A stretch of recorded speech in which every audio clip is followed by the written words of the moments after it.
Olá, sejam muito bem-vindos a mais um podcast Segredos de Justiça, onde o mundo jurídico vira resenha. Hoje, nossa convidada é apaixonada pelo direito sistêmico e constelação familiar.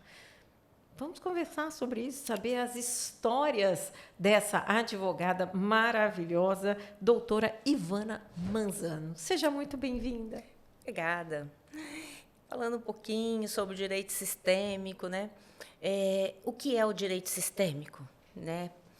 É um direito que olha para a pessoa de forma mais integral. Então, com o advento do direito civil e do Código nosso Civil, abriu-se essas portas, né? Essas novas portas de olhar para o direito.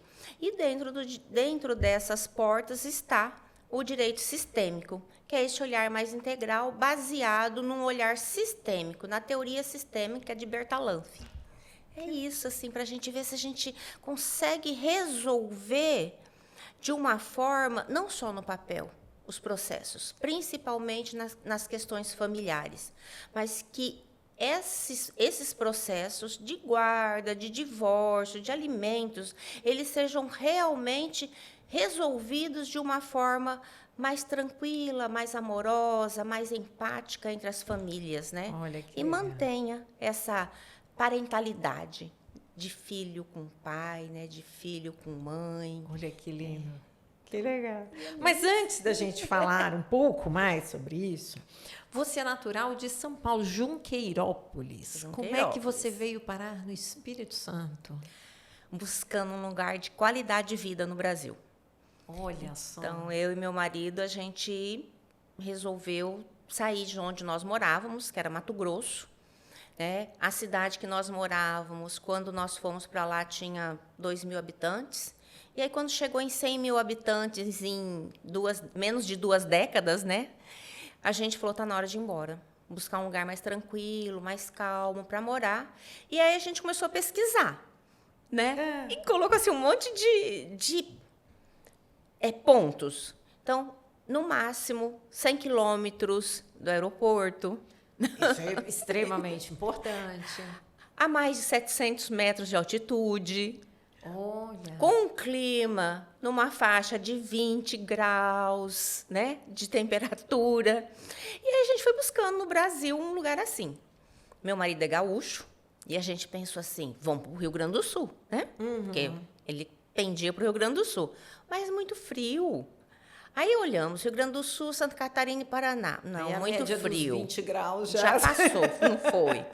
Aí vamos lá, São Paulo, Serra Negra, aquela região. Também é gostoso. Maravilha, mas não era legal para ele trabalhar, né? Porque ele é funcionário público federal, não era muito bacana.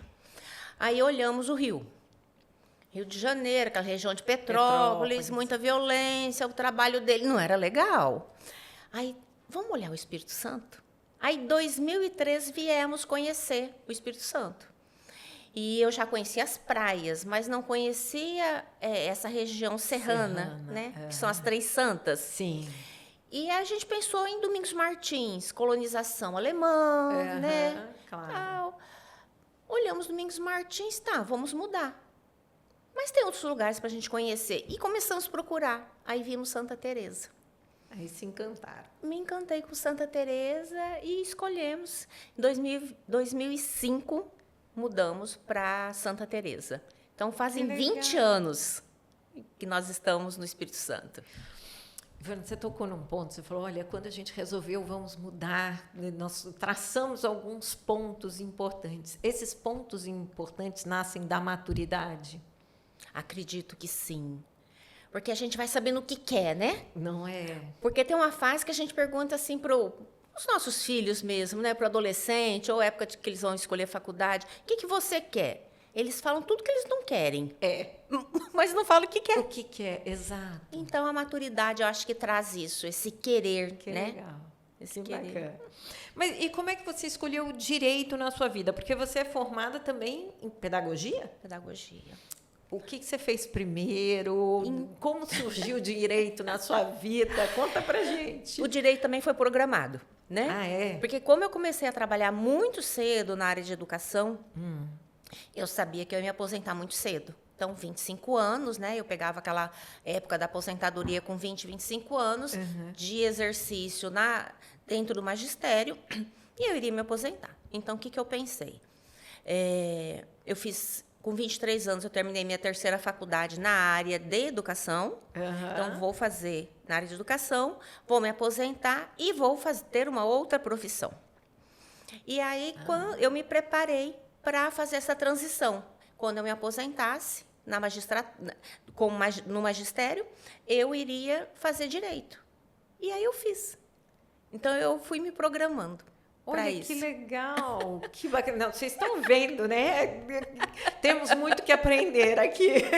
E agora eu estou me preparando, quando você falou da constelação, né? Então, aí vamos exercer aí 20 anos do direito, né? Já estou com um pouquinho mais agora, mas com 20 anos de direito eu já pensei em fazer essa transição de carreira, fechar o direito e ter uma outra carreira, que seria arquitetura e urbanismo.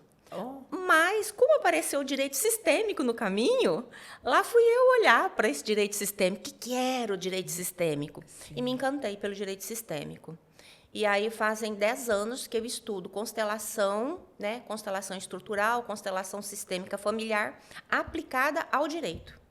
Olha, que legal. Então, as profissões, elas vieram, assim, um pouco programada, mas agora ela acabou fluindo de uma forma mais espontânea. E já tem tribunais que utilizam e indicam constelações, não é isso? Sim. Então, a gente tem, por exemplo, aqui na Bahia, o Sam Stork, que ele é um juiz, e ele tem um trabalho muito bonito e uma referência mundial das constelações dentro do direito.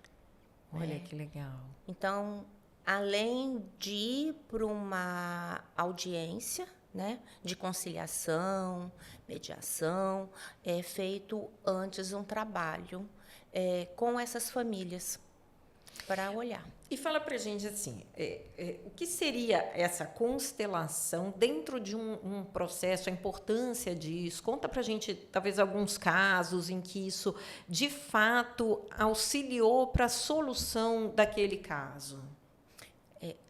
Tem uma situação, por exemplo, de uma família, inclusive é de São Paulo, né, uns clientes meus de São Paulo, que não conseguiam fazer um testamento, ou fazer um inventário, fechar aquele inventário, né? E o filho mais velho ele sempre dizia assim: olha, eu que trabalho, eu que sempre estive do lado do papai, então eu mereço mais. Mas né, a gente tem a lei que diz X% para cada um. Pronto. E aí ficou aquela situação difícil. E aí essa senhora, a mãe dele, me chamou. Ela falou assim: doutora, você poderia me dar uma orientação? O que eu faço? Eu estou com um advogado aqui, já estou com 5 anos e a gente não consegue fechar esse inventário e uma confusão e tal. Eu falei assim: olha, vamos fazer o seguinte. Conversei com elas, falei assim: a gente poderia fazer um trabalho diante da constelação sistêmica familiar. E aí eu fui para lá. Chamei a família, juntamos todo mundo. Uma irmã que queria resolver, ela fez uma constelação para ver como que ela se posicionava dentro dessa posição do inventário. E aí ela, tá, mas é isso que eu quero mesmo, Ivana, eu quero resolver. Falei, beleza. Conversei com a mãe, tal, e chamamos todos. E aí o rapaz, ele falava assim: mas eu mereço mais, eu que trabalho. E o papai deu para todo mundo igual. Aí eu falei para ele assim: pensa que algum dia seu pai te deu algo que não deu para ninguém. Não, mas o pai pagou a faculdade todos os netos. O pai deu um apartamento para todos os netos. Quando fez 18 anos, o pai deu carro para todos os netos. Eu falei assim: não, para você. Pensa em algo. Aí ele falou assim, parou, olhou para baixo, ficou. Ele falou assim: meu pai me deu um iate. E eu falei assim: tá, e quando seu pai te deu um iate, ele te disse o quê? Meu filho, você merece isso porque você é a pessoa que mais trabalhou para a empresa e para a família. E começou a chorar. Ali a gente resolveu o problema, a questão. né? Então, a constelação ela traz isso, essa resolução que é algo interno.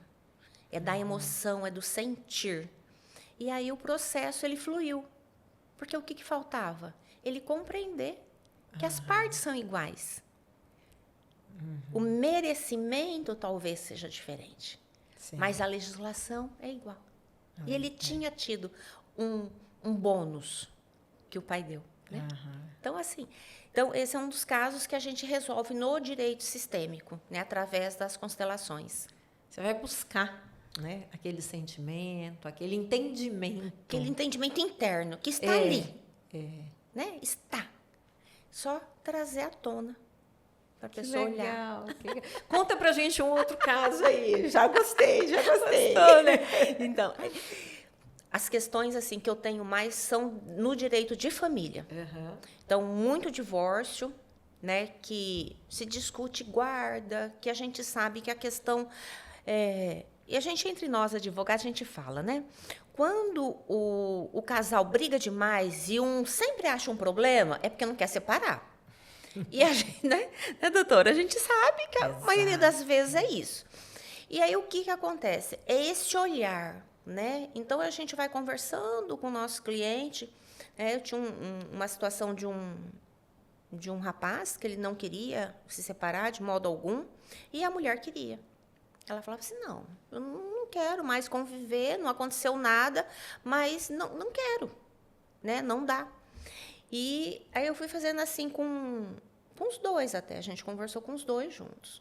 A gente foi conversando assim, quais os benefícios de estar casado? Aí ele foi falando, elencando todos os benefícios de estar casado. Ela foi elencando todos os benefícios de estar casada, né? Eu falei assim, tá, e agora por que não estar casado? O que cada um, né, sente de não estar casado? Ele foi colocando. E ela foi colocando. Olha, eu não quero estar casada porque eu sou muito nova. Eu quero viver a minha vida. Eu quero estudar. E ele era uma pessoa bem mais velha e não permitia que ela estudasse. Não permitia que ela trabalhasse. Eu quero estudar, eu quero criar meu filho de uma forma diferente. E ela foi colocando e pontuando ali de uma maneira muito tranquila, né? E ele só ouviu. Eu falei assim, e se o senhor projetasse a sua vida daqui a 5 anos, como ela seria? Ele falou assim, eu não tenho mais sonhos. A minha vida é só isso. Tudo que eu fiz aqui vai continuar. E aí eu perguntei, e daqui 5 anos, como você se vê? Ela falou assim, como uma excelente profissional. Ela é até advogada agora. Como uma excelente profissional. Eu vou estudar, eu vou fazer isso, eu vou fazer... No entusiasmo, né? E aí terminou, eles foram embora, ele me ligou, ele falou assim, doutora, a senhora faz uma constelação para mim ver o que ainda a vida tem para mim? Eu falei, vamos lá. Aí fizemos uma constelação, e nessa constelação ele descobriu, assim, ele viu que ele podia fazer muito mais e que aquilo, o casamento e só criar o filho e continuar a empresa do jeito que era, não era vida, ele estava sobrevivendo. Para você ter uma ideia hoje, né? É um que faz crossfit. Ele? Ele.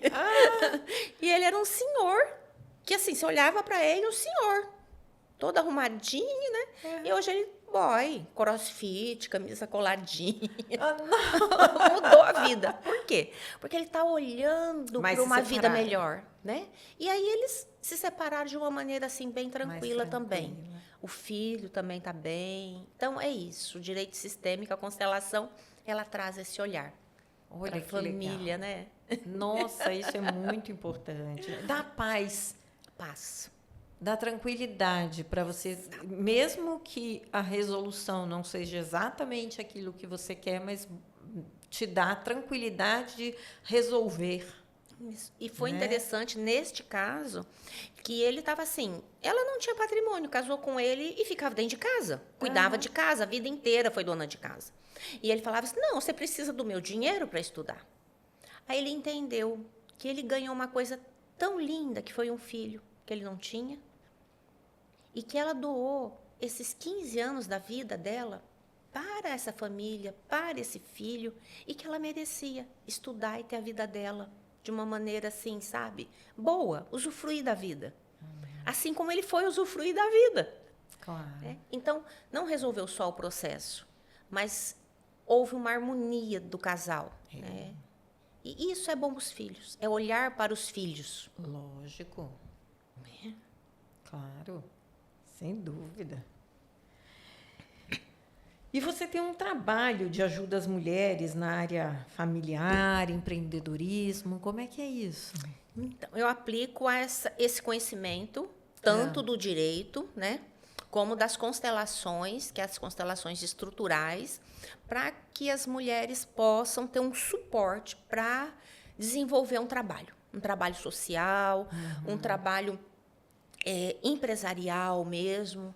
Mas o que nós estamos encontrando, aí nós estamos tendo nesses últimos 5 anos, principalmente, são muitas mulheres 50 a mais, que já está naquele finalzinho de carreira, ou se aposentando, ou os filhos já casaram, né, e estão fora de casa, e que elas precisam fazer algo. Precisam empreender em algo. Então, às vezes, é empreender em si mesmo, sabe? Então, é esse público que chega nesse projeto. Né? Que legal. Para dar um encaminhamento aí. Às vezes, fazer esse como que eu planejo o meu final de carreira? Como eu planejo, eu quero minha aposentadoria? Como que eu vou viver agora? Nós estamos sendo mulheres com muita depressão, se aposenta, ou os filhos saem de casa, começam a ficar depressivas, acham que perderam a função. E não é isso. Né? É só um andar diferente que a gente vai ter daqui para frente. Né? Depois dos 50, depois dos 60, que é o meu caso, né? A gente olhar isso, como que eu vou viver daqui para frente e ser bom para mim? Então, esse projeto ele vem buscando, né, e agregando essas mulheres para buscar uma vida melhor na terceira idade. Olha, que legal. E tem algum caso aí que te impactou? Porque, na verdade, você usa o direito também como uma ferramenta, né? Também como ferramenta. E algum caso desse trabalho todo que te impactou? Que... Tem uma senhora, que ela estava com 70 e poucos anos, ela criou assim, criou os filhos, criou os netos, né? E 74 anos, os netos, ainda criando neto e ajudando o neto para a faculdade, e terminou, e aí, tá, e agora? Vai fazer o quê da vida? E ela sempre foi dona de casa. Mas, assim, italiana, né? Faz aquelas comidas maravilhosas, aquelas massas deliciosas, e ela sempre fez, assim, um agnoline para vender, uma lasanha, mas coisa pequenininha, assim. Né? Quando dava o tempo, sobrava, ela fazia até para que a renda dela fosse complementada para ajudar os filhos, né? Os netos, a criar os filhos e os netos. E aí todo mundo criado e todo mundo fora, e foram saindo, ela foi ficando sozinha em casa. E aí a gente atua com os vicentinos lá em Santa Teresa. E aí eu fui visitar. Por um acaso, eu fui visitar um dia essa senhora. E aí ela assim, mas está com depressão, ela está doente, ela está não sei o que, toda, sabe, assim, dentro de casa. Aí eu falei para ela assim, eu vou falar aqui Maria, tá? Eu falei assim, oi, dona Maria, a senhora não quer ajudar a gente nos vicentinos? Aí ela falou assim... Mas vocês fazem o quê? Eu falei assim, a gente faz visitas e a gente, né, tem as obrigações nossas de doação e tal. Aí ela olhou assim e falou assim, mas não tem muita vontade, minha filha. Aí eu fui conversando e a gente foi conversando com ela. Hoje ela é uma pessoa atuante na comunidade, né? Ela viu que ela tem importância ainda, ela tem valor, porque ela estava ali naquele momento que ela achava que não tinha mais valor nenhum, né? E aí hoje ela faz um monte de coisa. Então, ela faz agnoline para fora, ela faz biscoito e fala assim, olha, eu fiz esse biscoito aqui para doar agora no Dia das Crianças. Vai lá e ajuda no Dia das Crianças, vai lá e ajuda, sabe, na igreja. Então, ela saiu daquela, eu não sirvo mais para nada, para hoje, eu posso fazer um monte de coisa. Que legal isso. E aí os netos perguntam assim, ei, vó, você não vai ajudar a criar os meus, né, meu filho? Posso deixar aí? Ela falou assim, não, agora eu sou uma mulher muito ocupada. Olha! Eu não tenho tempo. Que legal! E ela passou a ver isso como um empreendimento, né? E hoje ela olha para esse vender o anholinho, os biscoitos que ela faz como empreendimento, né? Então a gente trabalha, olhamos para ela como é que ela calcula custo. Ela é muito boa de matemática. Aí. Excelente. Olha lá. Ela calcula os custos dela, então eu tenho que vender a tanto, né?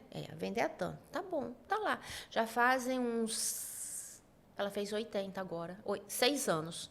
Olha, que legal. Tá vendendo. Que bacana. E tá fazendo custo melhor que eu, acho. Que bacana. Isso é muito bonito, muito bonito. E a pessoa, assim, revive, né? É uma sobrevida com qualidade. Não, eu penso que não adianta a gente sobreviver, que a gente passa a maior parte da vida, do tempo de vida da gente sobrevivendo. Quando é que a gente vai ter tempo para viver realmente de verdade? Né? Então, vamos olhar para essa terceira idade, que a gente vem de uma geração, né? Eu venho de uma geração que eu nasci na roça, me criei na roça, né? E aí a gente teve uma profissão onde a gente tinha que trabalhar, tinha que ter filho, tem que ser tudo, né? Ao mesmo tempo. Então, e agora? Depois dos 60, depois dos 50, qual é a qualidade de vida que eu quero e como eu quero viver? E as mulheres, nós estamos um pouco perdidas nisso ainda. Né? Então, esse projeto ele vem abraçando essas mulheres para olhar como viver melhor daqui para frente. Como que eu posso viver melhor? O que é bom para mim? O que é um hobby? Ou vou viajar porque está todo mundo viajando, mas eu não gosto. Então, o que eu vou fazer? Né? Então, é olhar isso assim, olhar realmente o que gosta. Os homens têm hobbies e as mulheres não têm. Pergunta para suas amigas, qual é o seu hobby? Não tem. A grande maioria das mulheres não tem.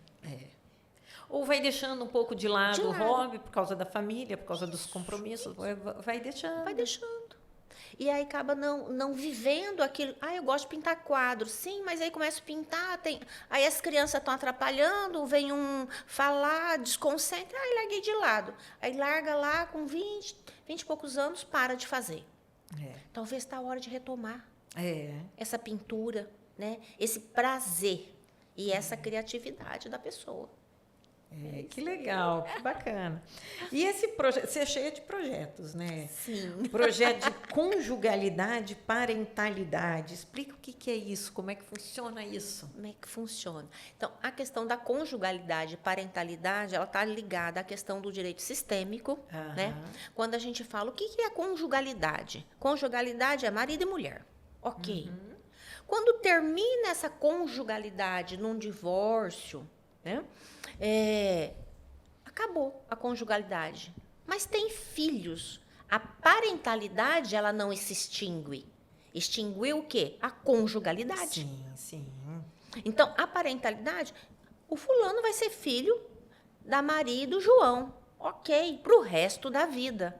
Como é que nós vamos organizar que a Maria e o João cuidem do Pedrinho? Como é que eles estão se organizando? Que esse vínculo é um vínculo eterno, né?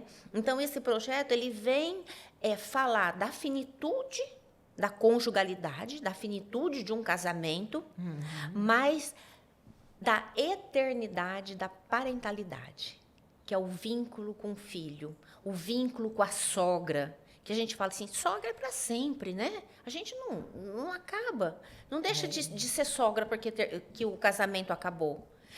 O tio não vai deixar de ser tio porque o casamento acabou. Exato. Então, como essa parentalidade que nós estamos aqui nessa horizontal, ela vai fluir, né, de uma forma tranquila, harmônica, entendendo que acabou, sim, a conjugalidade.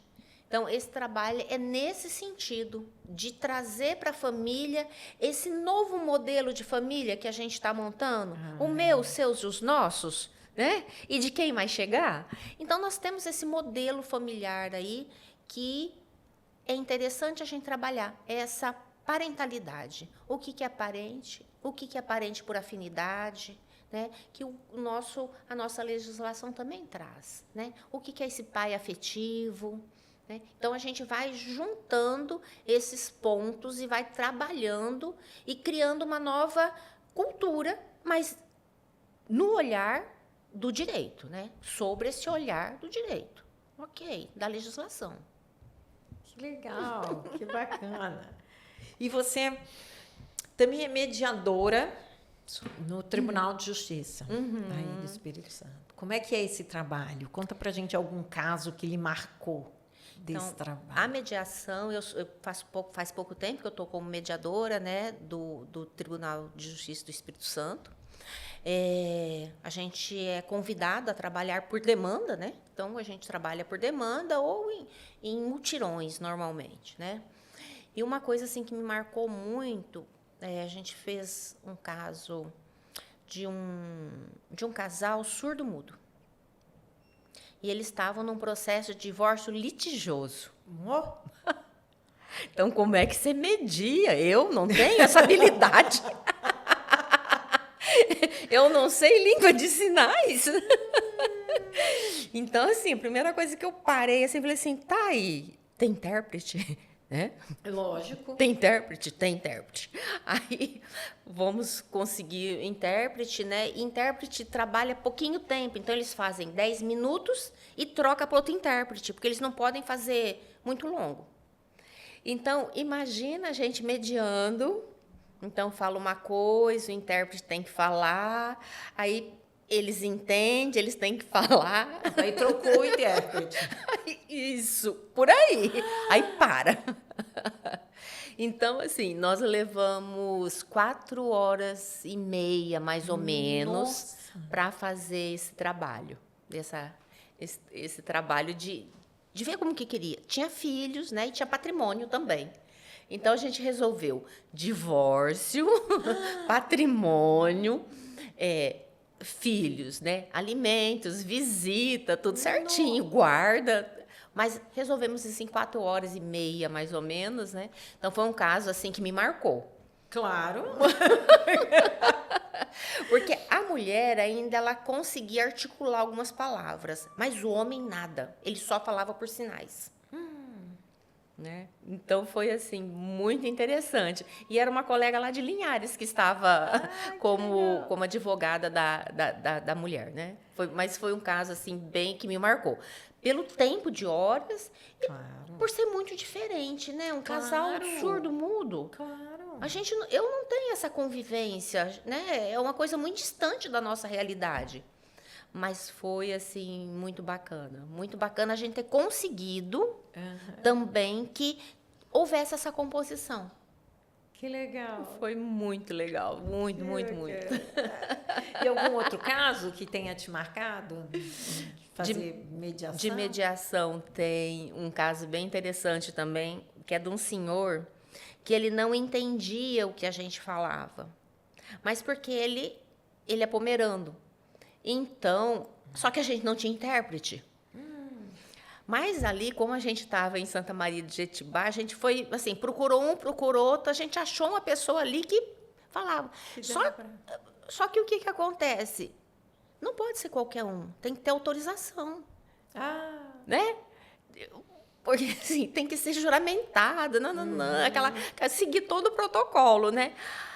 Aí foi assim, foi bastante difícil, porque assim, eu falei para a pessoa, olha, você fica aqui e presta atenção, e aí quando a gente não conseguir compreender tudo que ele disse, né, e a gente vai te pedir socorro. Né? E foi indo assim, mas a gente foi indo ali, a gente conseguiu ir compreendendo o que ele falava, mas a gente via que a pessoa que acompanhava ele não falava a mesma coisa que ele falava, sabe? Ficou uma coisa... Ela também não entendia, a advogada, a colega que estava acompanhando ele. Então, ela falava uma coisa... Ele falava outra. E ele falava outra. E aí a gente começou a observar que não era sincronizado aquilo, né? E aí a gente encerrou a mediação, né, por causa disso. E aí consegui depois conversamos com ele à parte, com essa moça que falava pomerano e conseguiu traduzir. E aí ela pegou e falou para ele, olha, você tem que conseguir uma advogada que fale pomerano, porque ela não está entendendo o que o senhor está falando. Para poder... E aí foi muito legal, assim, porque ele compreendeu que ele precisava conversar com uma pessoa que fosse pomerano, que falasse realmente, falasse a língua dele, que ele para expor exatamente, né, o que ele queria. O que ele queria. E aí até indicamos uma colega lá que fala muito bem pomerano, fala alemão, fala pomerano, e de Santa Maria, e aí ele contratou essa colega. Mas a questão do falar, né, da comunicação, ela é muito difícil, né? Muito difícil. E muito importante, né? Porque se o advogado é a voz do cliente, não sabe entender que não tem voz. Aí fica sem voz. Não tinha voz, era... Mas foi, assim, interessante, porque ele era um senhor, assim, né, idoso, e foi bem interessante porque eles têm uma forma especial, sabe, de agradecer. O pomerano, como eles não falam a língua, eles demoram um pouco para pegar essa confiança. Mas aí ele pegou o número do meu telefone, até hoje ele me liga. Aí ele pergunta as coisas, ele fala meio enrolado. Às vezes meu marido está perto, eu falo assim, conversa aqui com meu marido, que meu marido vai te entender. Meu marido fala alemão, entende bem o pomerano, né? Aí fala, conversa aqui. Então, ele vai fazer um negócio, mais assim, que ele acha que precisa, ele me liga. Ele fala assim, olha, doutora, o que eu posso fazer aqui? Aí a gente vai conversando. Às vezes ele vem, eu falo assim, você só vem onde é que meu marido tá, porque eu não entendo, eu não sei te explicar. E você, advogando em cidade de interior, já recebeu muito presente diferente? Mimos dos seus... De vez em quando a gente recebe algumas coisas, né? Tirando as galinhas vivas, né? Já ganhou galinha viva? Galinha viva, um queijinho. Café, mamão, coisas café, assim. Às vezes milho verde, que o pessoal sabe que eu gosto. Chega uma sacolinha de milho verde, machixe. De vez em quando vem umas coisas assim da roça. Mas é gostoso, né? Porque é um carinho Com certeza. Daquele cliente, né? Eu tenho uma toalhinha de crochê feita com linha 10. É uma linha fininha. É uma toalhinha. Uma delicadeza. Né? Olha, ela não é maior assim que uns 15 centímetros de diâmetro. Mas aquela mulher me trouxe com tanto gosto aquela toalhinha branquinha, engomada, sabe? Nossa. Eu tenho ela até hoje. Eu tenho ela há uns 30 anos já. Ai, que linda! Eu tenho até hoje, eu ganhei no Mato Grosso. Foi um presente assim que eu guardo com muito carinho.